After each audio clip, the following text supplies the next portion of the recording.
sekalian, perkenalkan saya Yohana Agnestia dari kelas 10B. Kali ini saya akan menjelaskan mengenai leasing atau sewa guna usaha. Nah teman-teman, leasing atau sewa guna usaha merupakan suatu kegiatan pembiayaan dalam bentuk penyediaan barang modal yang digunakan berdasarkan pembiayaan secara berkala. Nah, dari definisi tersebut dapat ditarik kesimpulan bahwa sewa guna usaha merupakan suatu kontrak atau persetujuan sewa menyewa. Lalu yang kedua, pihak-pihak yang terlibat dalam leasing atau sewa guna usaha. Nah, yang pertama, lessor. Nah, lessor adalah perusahaan leasing atau pihak yang memberikan jasa pembiayaan kepada pihak leasing dalam bentuk barang modal. Nah, lessor dalam finansial leasing bertujuan untuk mendapatkan kembali biaya yang telah dikeluarkan untuk membiayai penyediaan barang modal dengan mendapatkan keuntungan. Sedangkan dalam operating leasing, lessor bertujuan untuk mendapatkan keuntungan penyediaan barang serta pemberian jasa-jasa. Lalu yang kedua, leasing. Nah, leasing merupakan perusahaan atau pihak yang memperoleh pembiayaan dalam bentuk barang modal dari lessor. Nah, leasing dalam finansial leasing bertujuan untuk mendapatkan pembiayaan berupa barang atau peralatan dengan cara pembayaran angsuran atau secara berkala. Lalu yang ketiga, supplier.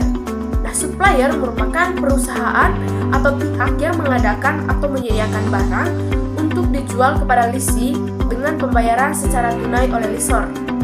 Lalu yang keempat, bank. Nah, dalam suatu perjanjian atau kontrak leasing, pihak bank atau kreditor tidak terlibat secara langsung dalam kontrak tersebut. Namun, pihak bank memegang peranan penting dalam hal menyediakan dana kepada lessor.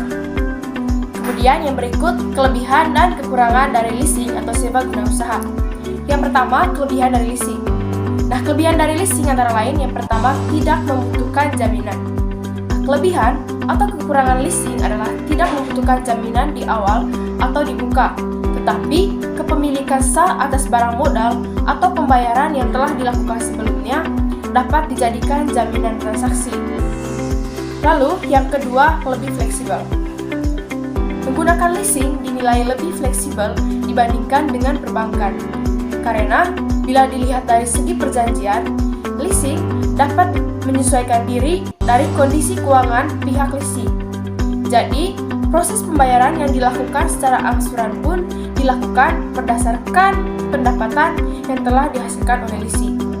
Kemudian yang ketiga, pelayanan cepat. Umumnya, proses leasing memakan waktu yang relatif cepat, mulai dari sistem pengajuan hingga realisasinya. Dengan prosesnya yang lebih cepat, ini membuat banyak leasing yang memilih untuk menggunakan leasing dalam kelancaran kebutuhannya. Lalu yang keempat, dilindungi oleh hukum. Pada saat proses leasing, baik pihak lessor atau pihak leasing telah menjalani kontrak yang telah disepakati dan membuat adanya kepastian hukum. Dengan begitu, dari kontrak yang telah dibuat, tidak dapat dibatalkan walaupun sedang mengalami kondisi keuangan yang sulit. Tidak hanya itu saja, keuntungan dari leasing antara lain terhindar dari inflasi dan juga dapat memperoleh aktiva atau aset. Lalu yang kedua, kekurangan. Nah, kekurangan dari leasing antara lain yang pertama terdapat denda. Nah, denda akan dikenakan pada pihak yang mengalami keterlambatan dalam melakukan pembayaran pada pihak lessor. Karena dari pihak lessor tidak mau menanggung kerugian, maka denda yang dikenakan pun bersifat harian dan akan selalu berakumulasi sampai pihak leasing membayar kewajibannya. Lalu yang kedua, penyitaan.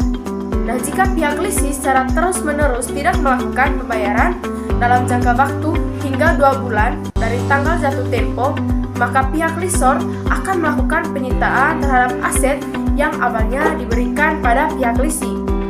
Lalu yang ketiga, penalti. Nah, penalti terjadi saat pihak leasing memutuskan untuk melakukan pelunasan awal atau lebih cepat pada pihak lessor. Sebenarnya, pelunasan awal ini tidak akan membuat adanya pengurangan bunga atau pembayaran. Namun, pihak leasing dianggap tidak memenuhi kesepakatan yang telah dilakukan di awal sehingga tindakan pelunasan awal ini dianggap sebagai pelanggaran dan pihak leasing akan dikenakan penalti. Jadi, itu dia teman-teman pemaparan materi dari saya mengenai leasing atau sewa guna usaha. Sekian dan